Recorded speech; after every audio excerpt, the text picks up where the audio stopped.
livro de Efésios, capítulo 5, no versículo 1 e 2, diz assim: Sede, pois, imitadores de Deus como filhos amados, e andai em amor, como também Cristo nos amou e se entregou a si mesmo por nós, como oferta de sacrifício a Deus em aroma suave. Queridos irmãos, o tema dessa noite é o desencorajamento do sacrifício. Nós lemos aqui para nós sermos imitadores de Deus, como filhos amados, filhos que Deus ama, pessoas amadas por Deus, para que nós andamos em amor, como também Cristo nos amou. Olha só, ele fala duas vezes que nós somos amados e que Cristo, o Senhor Deus, te amou e se entregou a si mesmo por cada um de nós. Se entregou pelo tio Doni, se entregou pelo seu Reinaldo, se entregou pelo Tchê.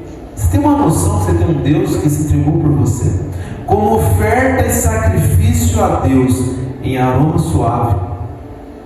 Mas o tema dessa noite é o desencorajamento do sacrifício. Embora Deus fez um sacrifício por você, por amor por você, mas o tema ainda é o desencorajamento do sacrifício, porque nós estamos num tempo de desencorajamento, de nós não termos esforços. Nós vivemos numa época que não é o encorajado do esforço, o sacrifício, você se esforçar para ter algo, você batalhar, você trabalhar duro para conquistar algo, mas pelo contrário, hoje nós estamos num tempo que, por conta da tecnologia, por conta de várias ferramentas, nós somos desencorajados a não termos que fazer tantos esforços para nós conseguirmos algo. Você vai navegando pela internet, muitas vezes você se depara com algum aplicativo que vai te ajudar a você conseguir algo rápido, sem sacrifício, sem esforço.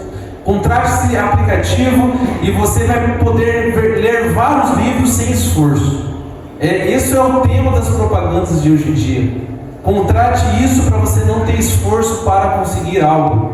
Hoje nós temos cada vez mais tecnologias que nos encorajam que a gente tenha uma necessidade menos de esforço.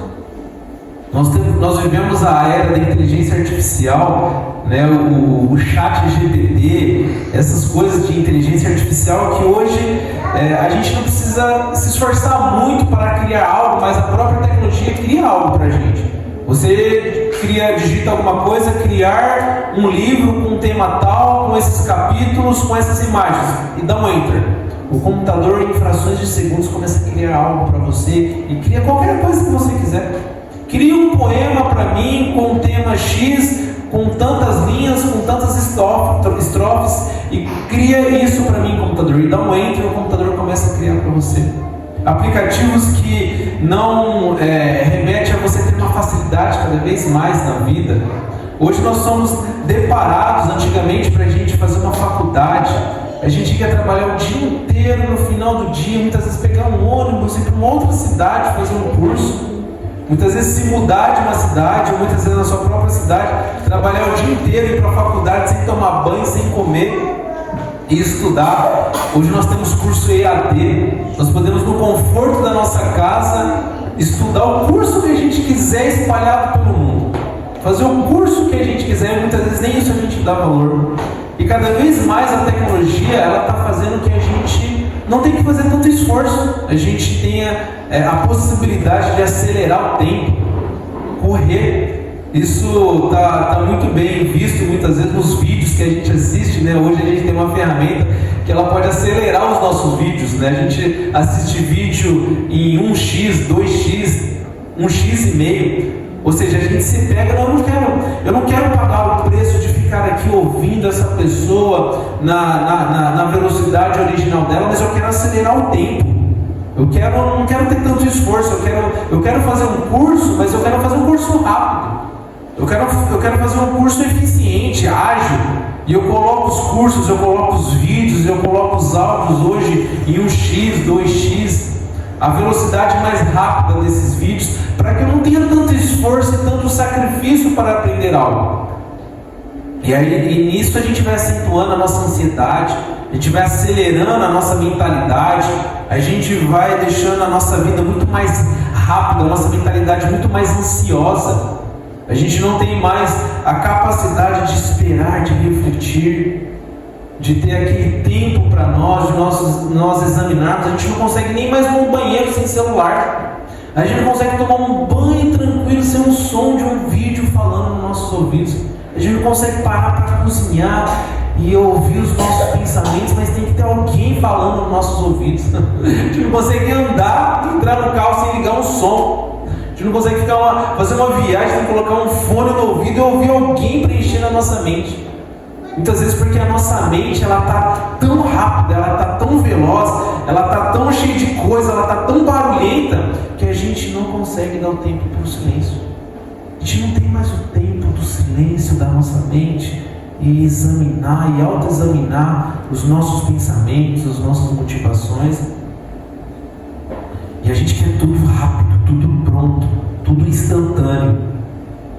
A era que não permite que a gente tenha um tempo para a gente, porque a nossa mente já está com tanta coisa fácil, tanto acesso de informação fácil, e nós estamos cada vez mais cômodos com o instantâneo. Cômodo com os aplicativos do instantâneo, cômodo com o WhatsApp. Se eu não tenho nada na geladeira, eu vou no WhatsApp, eu vou no aplicativo, peço uma comida que em 30 minutos o motoqueiro está batendo no meu portão, entregando aquela comida. Tudo muito fácil, tudo muito mais acessível. Lembra na sua época de infância, quando talvez o chuveiro não era tão quente, você tinha que tomar banho mais cedo, que a noite era mais frio? Lembra talvez na época sua de infância, ou da infância dos seus pais?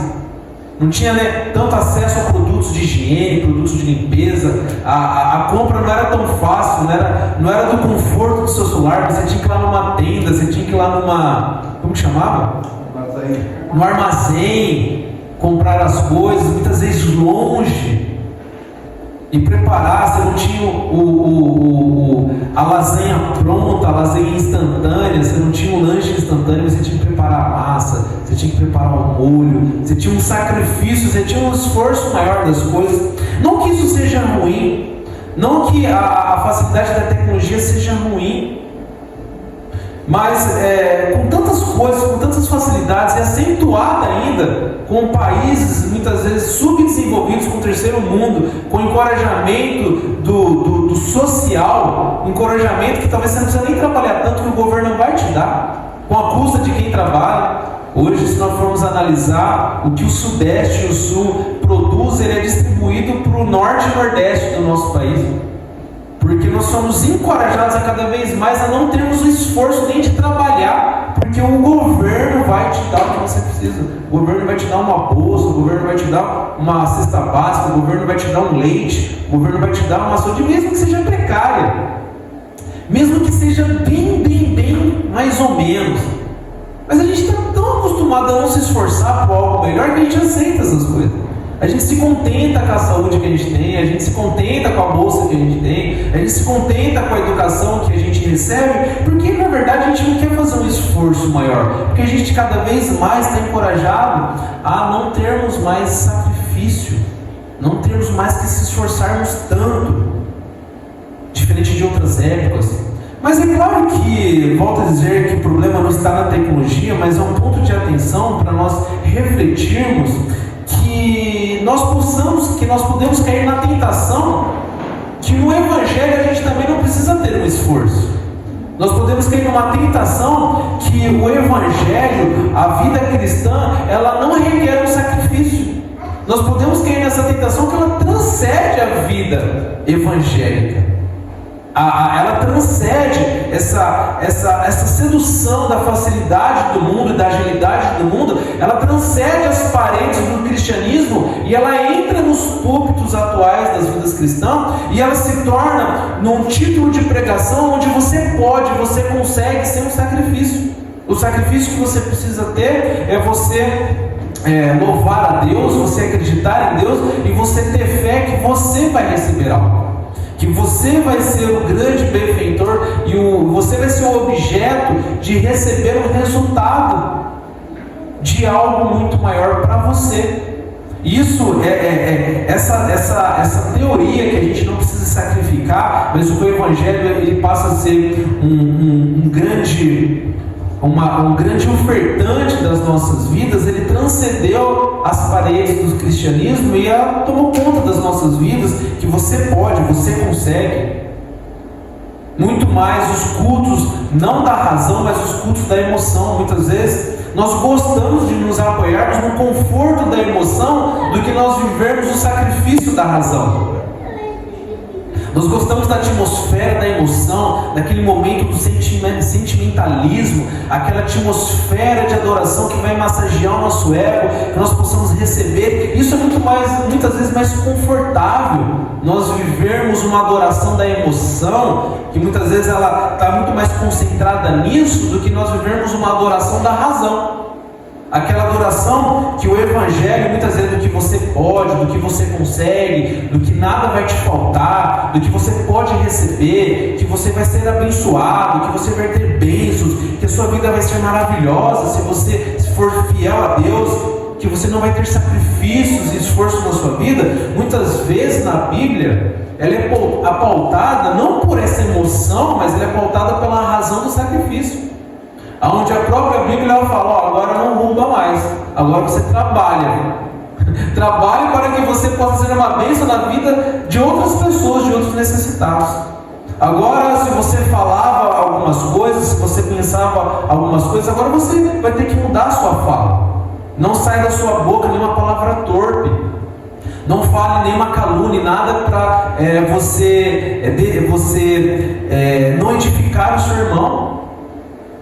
Assim como ele usa nesse próprio livro de Efésios, não entristeceis o espírito, longe de vós toda amargura, toda cólera.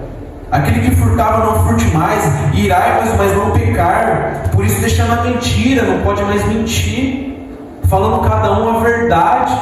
São todas coisas no âmbito da razão, e somente o culto racional a Deus é capaz de nós vivermos um sacrifício vivo, santo e agradável a Deus no âmbito do sacrifício. Muitas vezes é um sacrifício que eu tenho de deixar de mentir. Muitas vezes é um sacrifício que eu tenho de deixar de falar palavrão, de deixar de falar coisas ruins. Muitas vezes vai ser um sacrifício, um esforço que eu, cristão, que amo Deus, vou ter que deixar de fazer, muitas vezes de reclamar.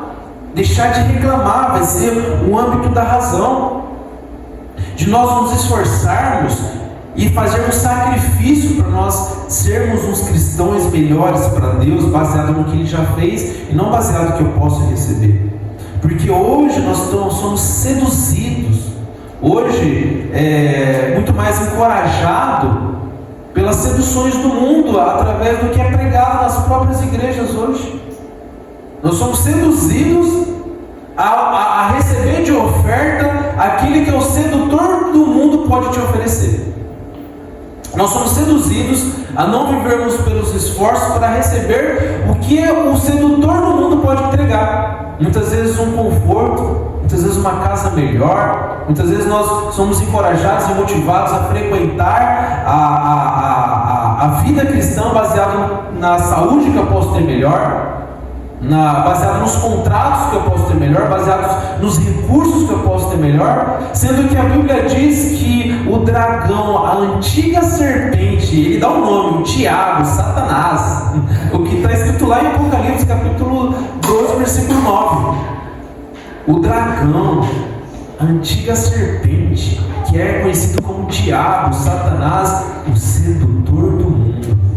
Essas seduções do mundo, muitas vezes, elas podem ser as tentações que fazem nos acreditar que nós não precisamos fazer sacrifício mais nas nossas vidas, nas nossas igrejas, nas nossas atividades, no nosso dia a dia. Isso vai fazendo que a gente acredita que talvez o Evangelho ele pode ser uma coisa voltada para mim, não porque eu devo devolver baseado no que Deus já me deu.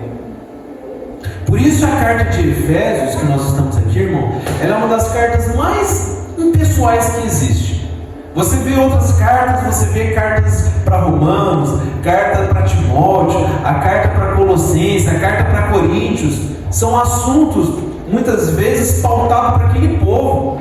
Você vê a carta de Coríntios, é uma carta muito pessoal e muito direta no assunto que Paulo quer tratar. Irmãos, eu oro por vocês, rogo pela vida de vocês, dou graças, mas uma coisa eu tenho com vocês. Tenho ouvido falar que vocês têm divisões. Romanos, idolatria, se tiver algum crente, algum pregando o evangelho da circuncisão, nós somos livres da lei pela graça de Deus, agora não existe mais judeus nem gentios, agora existe o povo de Deus. São assuntos particulares de cada igreja, mas o assunto de Efésios não é um assunto particular em si. A carta de Efésios, ela não tem um assunto tratado em particular em questão, mas ela é uma das cartas mais pessoais que existe. Tamanho é a grandiosidade desse assunto que Paulo quer abordar em Efésios, porque é um assunto muito grande.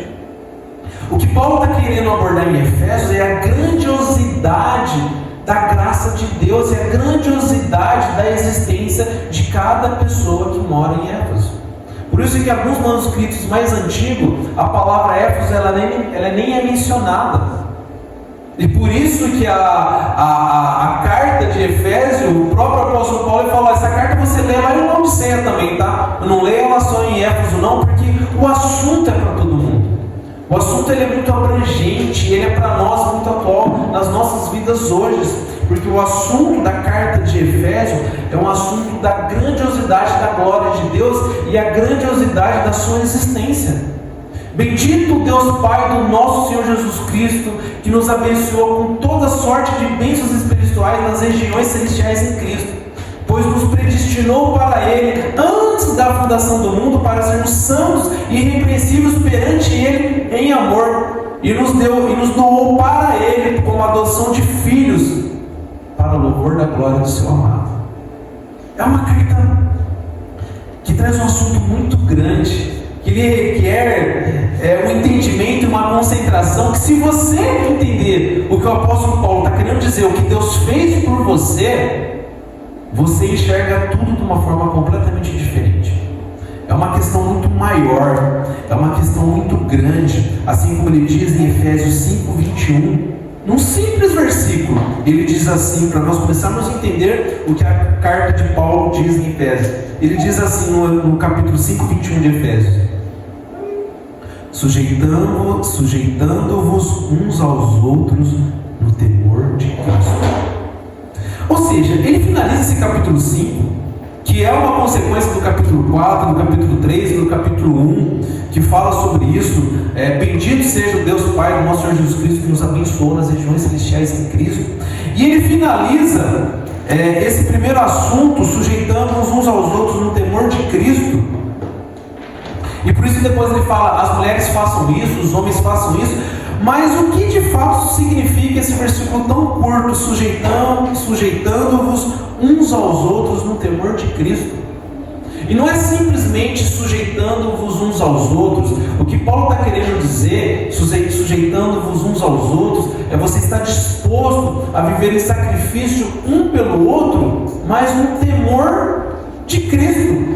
E existe essa palavra aqui propositalmente no temor de Cristo, porque o temor de Cristo, você entender o temor, a grandiosidade de Deus, você ser movido nas coisas que você faz e você realmente estar disposto a fazer um sacrifício do Evangelho, assim como o irmão Sassá perguntou essa manhã, como que fazer isso?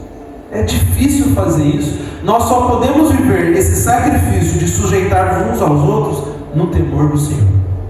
Porque o temor do Senhor, irmão Júlio, ele é uma coisa que não traz medo. Estar diante do temor de Deus não é espírito de medo, não é um espírito de covardia, não é um espírito de insegurança, mas é um espírito de tamanha admiração, de um entendimento que Deus fez, que você tem um temor tão grandioso, isso é tão grande e é tão magnífico na sua mente, que você se rende a essa admiração. Por isso que quando você tem um temor de Deus, você faz tudo.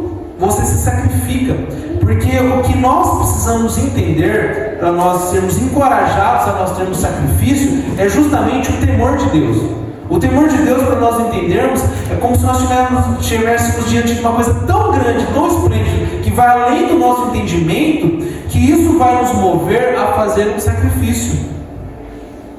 E por isso que você entende quão grande é a obra de Deus para você. Você se sacrifica, você se esforça, você se entrega. Você justamente enxergar isso. Você enxergar a grandiosidade de Deus.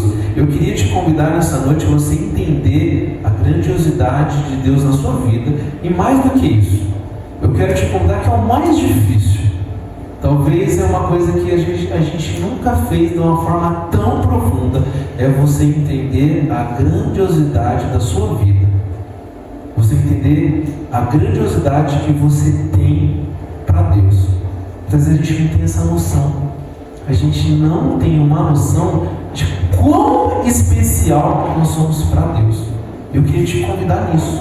Você refletir nessa noite do seu propósito.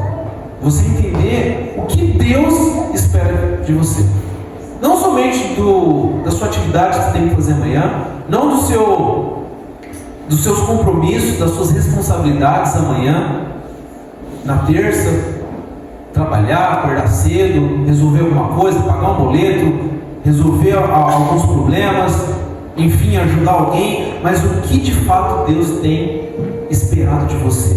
Por isso eu quero, no livro de Efésios, que você leia junto comigo e preste atenção a cada palavra que eu vou ler com você nessa noite, que está no livro de Efésios capítulo 1. E olha só o que Deus diz a respeito de você nesse livro. No livro de Efésios capítulo 1, ele diz assim, eu vou ler o versículo 3, e acompanhe comigo cada palavra. Bendito, ó Deus Pai, do nosso Senhor Jesus Cristo, que nos tem abençoado com toda sorte de bênçãos espirituais nas regiões celestiais em Cristo, assim como nos escolheu nele antes da fundação do mundo para sermos santos e irrepreensíveis perante ele em amor. Nos predestinou para ele, para a adoção de filhos por meio de Jesus Cristo, segundo o beneplácito da sua vontade, para o louvor da glória da sua graça, que ele nos concedeu gratuitamente. Meu amado irmão, você é um presente para Deus. Você é um presente de Deus para Jesus. E você possa pensar, mas como assim eu sou um presente de Deus e Jesus e Deus são a mesma coisa? Mas de fato é justamente isso que o texto está falando. É justamente isso que Paulo começa a escrever a carta de Efésios. Por isso a carta de Efésios ela é a mais impessoal de todas, porque o assunto de Efésios é o que você é para Deus, o que você representa para Deus, o que é a sua vida de fato. O que significa ser um irmão? O que significa ser um cristão? O que significa eu frequentar uma igreja? O que significa eu ser um marido, ser uma esposa, um filho, ou qualquer coisa? Ele passa por esse plano de Deus. Por isso ele começa com a palavra bendito. Deus ele tem que ser muito bendito quando você entende o que você representa para Ele. Poxa vida, eu fui uma obra que passou na mente do Deus Criador. O Deus que criou o sol, o Deus que criou todo o universo, esse universo que é impossível o homem dimensionar ele, esse Deus tão grande que sustenta tudo, ele pensou no seu Júlio. Ele pensou em criar o seu Júlio.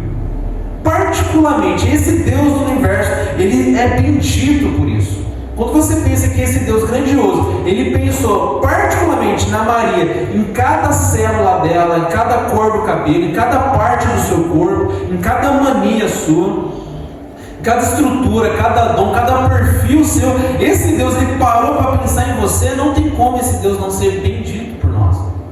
É muito grandioso esse projeto, porque nós somos um projeto de Deus. Nós somos um projeto que passou na mente do Deus Criador. Ele pensou em você.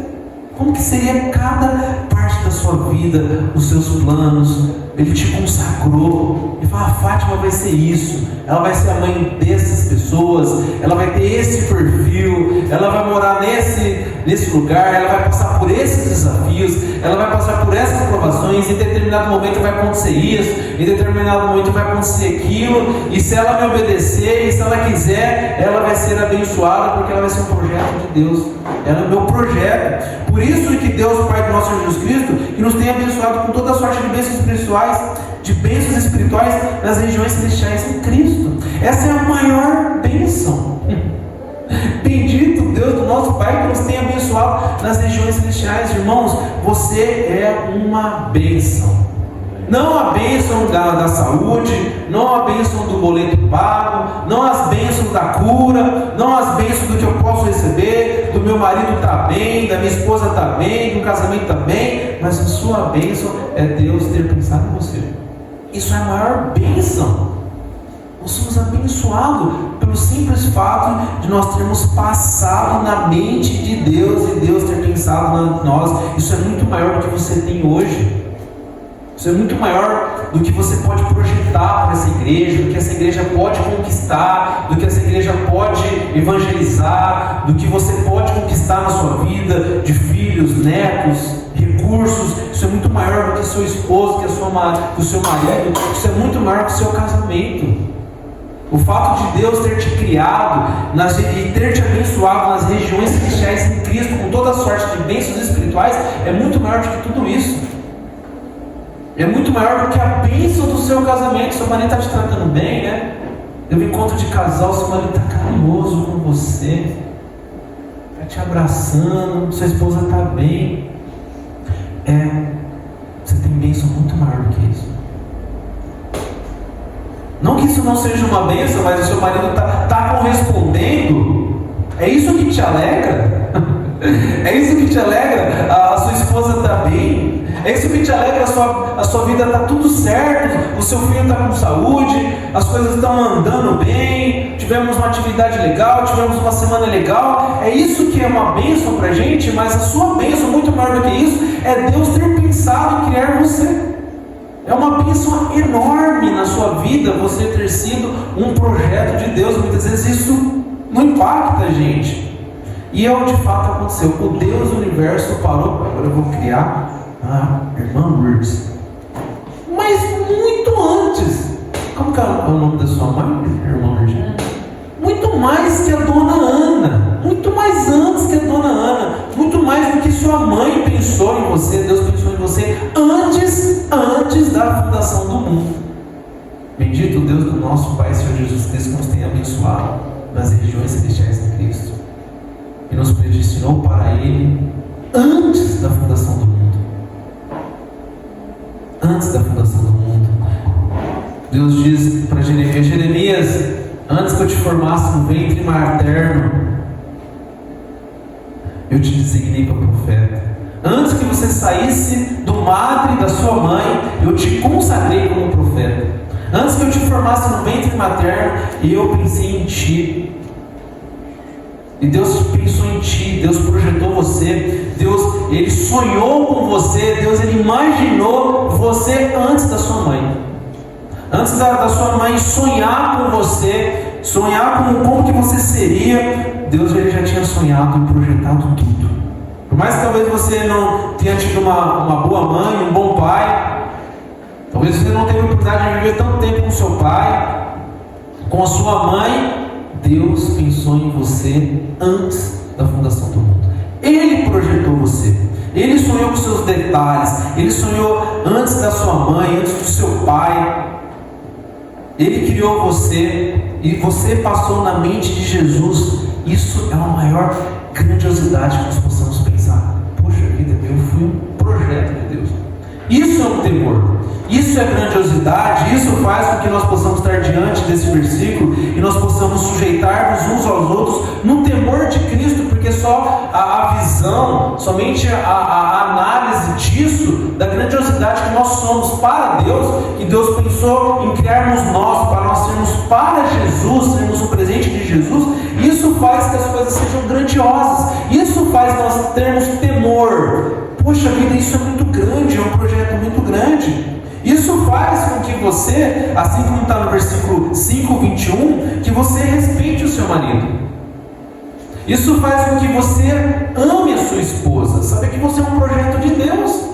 E você amar a sua esposa e você respeitar o seu marido, independente das circunstâncias, independente de como o seu marido está, como a sua esposa está, é uma coisa tão pequena diante do projeto que você é para Deus. Respeitar o marido e amar a esposa é uma coisa muito menor, baseado no que Deus projetou para você. Por isso, depois desse versículo, ele fala: mulheres, respeitai seus maridos. Por isso ele fala: agora, maridos, assim como Cristo amou e sacrificou pela igreja, agora você sacrifica pela sua esposa, porque é um temor tão grande, é uma visão tão grande do que você é e o que você representa para Deus, que amar uma esposa é uma coisa muito fácil. Respeitar o marido, eu querer respeitar o marido, reverenciar o marido, eu querer, independente se ele é um cavalo, se ele faz, se ele não faz, independente das circunstâncias, se ele não está bem, se ele não está, é uma coisa que para mim não importa tanto, porque eu sei quem eu sou, eu sei o que eu represento para Deus. Bendito Deus do Pai, do nosso Senhor Jesus Cristo, que pensou em mim. O Deus de Jesus, Ele pensou em mim e falou: toma, Jesus, o Wildner Santana para você. Toma, Jesus, aqui o Carlos Dourado para você. Ele é seu. Toma aqui, ó, Irfone, Vilas Boas, ela é sua, Jesus. Eu fiz ela para você, de presente para você. Imagina só a gente entender essa grandiosidade, que não importa as circunstâncias, não importa o que aconteceu, o que está acontecendo, ou o que vai acontecer, importa quem você é. Você é um presente para Jesus. E isso nos encoraja a fazer qualquer sacrifício. Isso nos encoraja a nós queremos aprender de Deus. Isso nos encoraja a nós querer cada vez mais entender e querer se aproximar desse Deus que nos criou. Esse Deus que me criou, esse Deus grandioso, Ele é meu dono e Ele me criou com um propósito tão grande. Eu quero saber mais dele. Por isso que a carta de Efésios também fala: enchei-vos do Espírito. Não embriagueis com vinho, mas enchei-vos do Espírito. E justamente encher-vos do Espírito, assim como ele afirma na carta de Colossenses, é: habite ricamente a palavra de Deus em vós. Encher-vos do Espírito é você encher de Deus. É você encher de Deus, é você se encher da palavra de Deus. E muitas vezes nós conversamos com um crente que nunca leu a Bíblia, não sabe nada de Deus. Não tem como um crente que ele entendeu o seu propósito, ele entendeu a grandiosidade da sua existência e que Deus criou ele, que Deus pensou ele, não tem como esse crente não querer saber mais desse Deus. E muitas vezes eu não estou falando somente da leitura, porque eu sei que tem vários perfis, tem pessoas que são auditivas, tem pessoas que são visuais, tem pessoas que não são tão visuais, que não gostam tanto de ler, mas não somente, é claro que você tem que ler a Bíblia, mas você se constranger e querer saber mais de Deus, querer estar envolvido nas coisas de Deus, querer ouvir de Deus, ouvir os ensinos de Deus através de um sepac, através de um culto, através de um culto de oração, entre estar em comunhão com Deus. Isso faz e mostra como que você cada vez mais está entendendo da grandiosidade de Deus na sua vida. E muitas vezes a gente ouve relatos de pessoas: diz que ele é convertido, só faz 10 anos que não vai na igreja, mas diz que é convertido. Como que está o fulano? Tá bem. E a fulana? Tá bem também. E o filho dela? O filho dela faz tempo que não vai na igreja, diz que é convertido, mas faz tempo. Como assim? Como que nós conseguimos mudarmos a direção da nossa vida, que nós não estamos mais indo para o sedutor do mundo, mas estamos indo agora rumo a Deus, rumo a graça de Deus, rumo ao entendimento que Deus fez por nós, e estamos cada vez mais entendendo dessa grandiosidade, que nós somos filhos de Deus, e Deus criou a gente particularmente, nós somos projeto de Deus, e isso não me constrange a querer estar vivendo esse sonho de Deus. Eu só entendo que Deus me criou, mas eu só não quero viver isso daí. Não faz muito sentido isso, por isso que cada vez mais o encorajamento é nós entendermos que nós somos um presente de Deus, nós somos um propósito muito maior do que aquela dor, aquela falta que dói, muitas vezes daquele problema que muitas vezes machuca, muitas vezes aquelas circunstâncias que incomodam, mas o seu projeto é maior do que tudo isso. O que Deus projetou para você é maior do que tudo isso. Inclusive a Bíblia fala: olha, quando morrer não vai ter nem pai, nem mãe, nem marido, nem mulher, nem pai, nem filho, não vai ter mais essa relação. Serão todos irmãos, filhos de Deus. E Jesus fala, você erra quando você pensa assim. E muitas vezes a gente está errando, pensando que essas circunstâncias das faltas, as circunstâncias das falhas, elas vão ser levadas para o céu. E essas relações que nós temos de pai com marido, filho, irmão, só apontam o que nós somos para Deus, só apontam a dependência que nós temos de Deus. E lá na eternidade, a única coisa que nós vamos precisar, e nós vamos demandar, e nós vamos desejar é Deus. Na eternidade, a única coisa que você vai desejar, que você vai estar inclinado a estar perto, é a figura de Jesus Cristo. Se você não pensa em Jesus na eternidade, possivelmente nós precisamos ressignificar tudo que nós somos, porque nós somos presentes para Ele. Todo esse amor que você tem pelo seu filho, pelo seu marido, são apontamentos da nossa necessidade que nós temos de Jesus. Por isso que os nossos relacionamentos, eles devem passar primeiro por Deus. Por isso que Paulo, ele começa: bendito seja o Deus Pai do nosso Senhor Jesus Cristo, que nos predestinou para Ele, para sermos santos e repreensíveis perante Ele em amor. Bendito Deus Pai que nos abençoou nas regiões celestiais em Cristo. E por isso depois ele fala: agora mulher, você respeita seu marido. Por isso ele fala: agora marido, ame sua esposa. Por isso agora você não mente. Por isso agora você não rouba. Porque somente esse entendimento do que você é para Deus faz com que você viva o melhor da vida, independente das circunstâncias, não importando as circunstâncias, porque o que importa é o que você é, que isso não muda. Um presente para Deus, isso não muda, isso não tem variação, isso é baseado no que você já sabe, no que realmente é um fato. Por isso, nós precisamos, o nosso encorajamento, nós precisamos enxergar a glória de Deus. E ele diz aqui no capítulo 1 de Efésios, no versículo 16: por isso, e ele usa a palavra por isso, ou seja, por isso, por conta da bendito que é Deus que nos abençoou, por nós sermos presentes de Deus. Por isso, bendito por Deus ter nos abençoado nas regiões celestiais em Cristo e nos ter predestinado para Ele, por adoção de filhos, para louvor da glória. Por isso, também, no versículo 16, eu tenho ouvido a fé que há entre vós no Senhor Jesus Cristo e o amor para com todos os santos, ou seja, o amor que você tem para cada um que é separado para Deus. Versículo 16: não cesso de dar graças por vós, fazendo menção de vós nas minhas orações, o apóstolo Paulo dizendo no versículo 17, para que Deus, o nosso Senhor Jesus Cristo, para que Ele, o Pai da glória, vos conceda o espírito de sabedoria e de revelação no pleno conhecimento dele. Baseado nisso, baseado no que você é para Deus, baseado na visão espiritual que Paulo tem, do que nós somos para Deus, e como Deus inspira ele colocar cada palavrinha numa carta e falar: bendito seja o Deus Pai do nosso Senhor Jesus Cristo, que nos abençoou com toda a sorte de bênçãos espirituais nas regiões celestiais em Cristo e nos predestinou para Ele. Por isso eu oro de joelhos para que Deus, nosso Senhor Jesus Cristo, o Pai da glória, vos conceda o espírito da sabedoria. Por conta disso, o que nós devemos fazer é enxergar a glória de Deus, o Pai da glória, para que Ele nos dê a sabedoria da revelação, o pleno conhecimento dele. O que nós precisamos pedir para Deus é nós precisamos focar nesse mundo corrido, esse mundo que pede para a gente não ter tanto sacrifício. Calma, relaxa,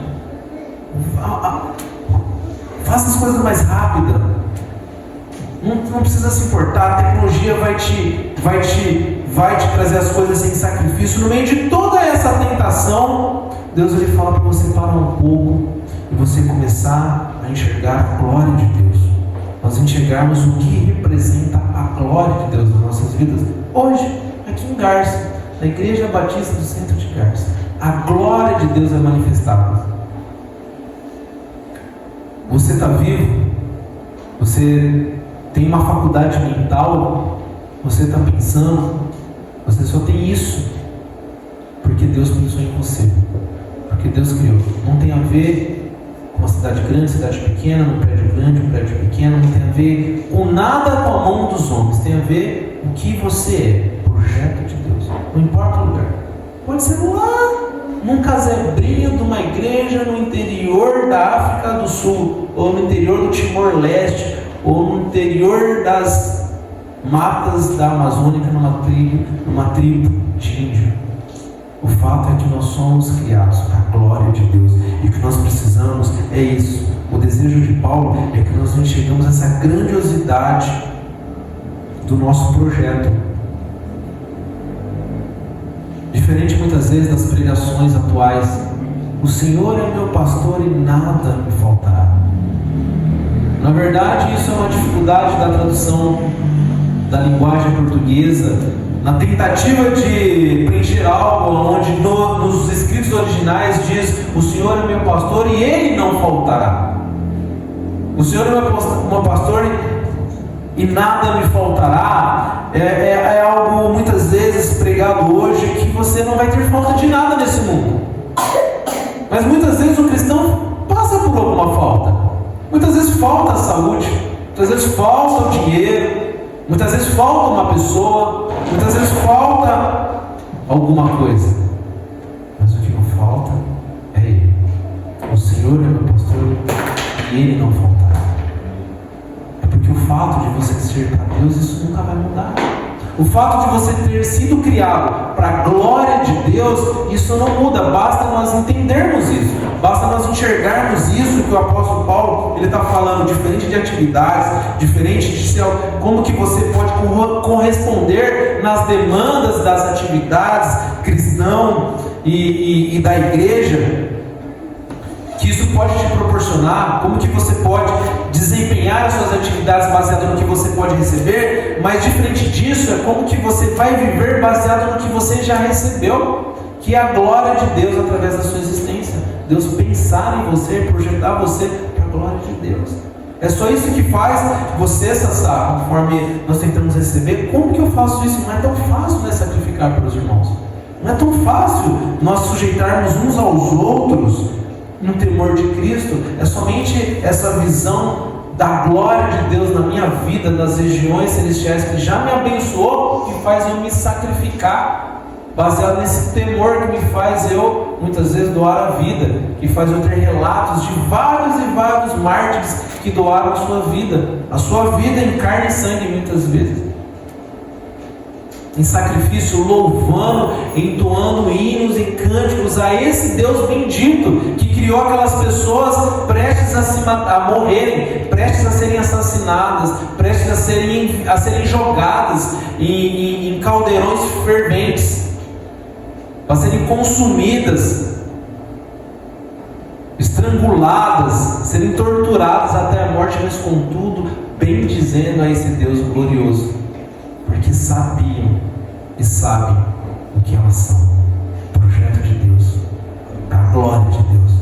E muitas vezes o nosso sacrifício é um sacrifício talvez que não passa por esse momento, não passa por um derramamento de sangue, mas passa em você obedecer a Deus, passa em você ser uma esposa que respeita o marido, passa em você ser um marido que ama a sua esposa,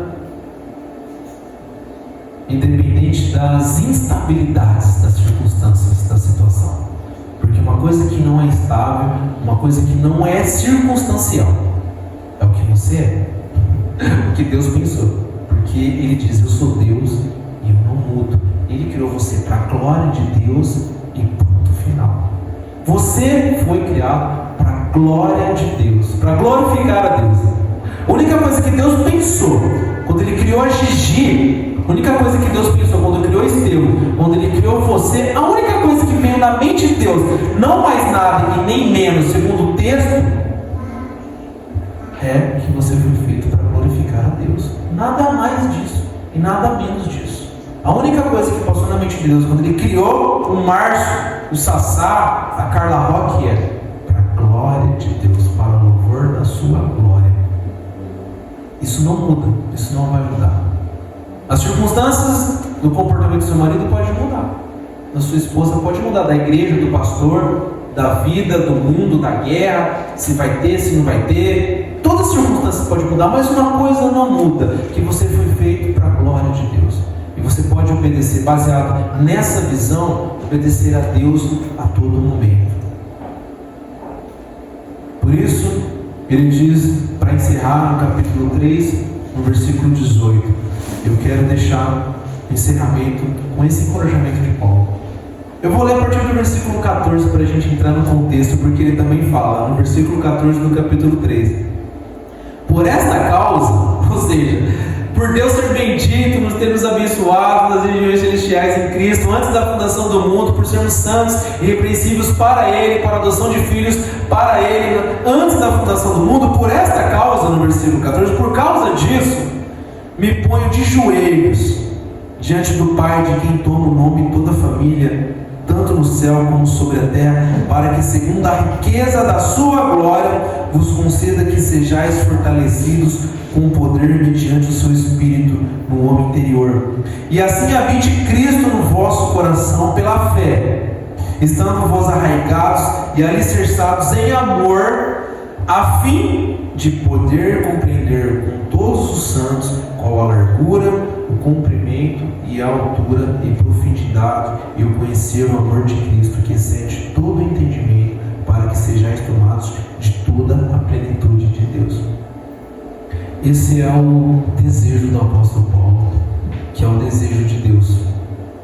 Por conta de nós entendermos o que Deus fez por nós, por conta de você entender quem você é, da grandiosidade da sua existência, por conta disso, o desejo de Deus, através do apóstolo Paulo, é que nós temos um Deus, Ele faz infinitamente mais. É um Deus que faz infinitamente mais do que nós possamos imaginar. Quando nós lançamos mão dos nós, quando nós lançamos mão das circunstâncias, quando nós lançamos mão do que eu tenho que fazer baseado no que as circunstâncias estão preparadas, quando nós nos lançamos mão baseado no que, como o meu esposo está, como a vida está, como a minha vida financeira está, como a vida da saúde está, mas quando eu lanço mão de tudo isso baseado numa tentativa de enxergar qual é a profundidade, de compreender qual é a largura, o comprimento e a altura dessa grandiosidade que eu sou para Deus, baseado no projeto que Deus tem para mim, e eu me concentrar em entender quem eu sou e quem Deus projetou para a minha vida, quando eu lanço mão de tudo isso e só me concentro em entender quem Ele é infinitamente mais, é quando eu começo a enxergar a glória de Deus. É somente isso que faz a gente se encorajar para responder a pergunta do nosso irmão: como que eu vou fazer? Como que as pessoas fazem? Não é fácil fazer. Talvez vai se tornar muito mais fácil quando a gente começar a enxergar o nosso propósito de existência para a glória de Deus. Irmãos, você foi criado para a glória de Deus. Você foi criado por um projeto muito grande, muito maior do que todas as coisas que você está interagindo hoje. Você foi criado para ser o presente de Deus. Por isso, o desejo de Deus é que você foque e você despenda tempo e concentração, talvez naquelas horas que você está sozinho, você se dá a oportunidade de ficar sozinho no seu quarto, te dá a oportunidade de ficar sozinho no momento que você vai tomar um banho, que você vai lavar a louça, e você começar a pensar que Deus pensou em você e que Deus te projetou antes da sua mãe, antes do seu pai, para o louvor da glória dele. Amém, irmãos? Amém. Você foi feito para a glória de Deus. Esse é um projeto muito grande. Isso faz nós sermos realmente um sacrifício vivo para Deus. É somente essa visão que faz nós racionalmente de analisarmos o que nós somos e faz nós ser um sacrifício vivo, santo e agradável a Deus. Esse é o nosso culto. É isso que Deus espera. É dessa forma que Deus espera ser cultuado. Nós cultuarmos o nosso Deus. O nosso culto é uma devolução de adoração baseada no que Deus fez na nossa vida.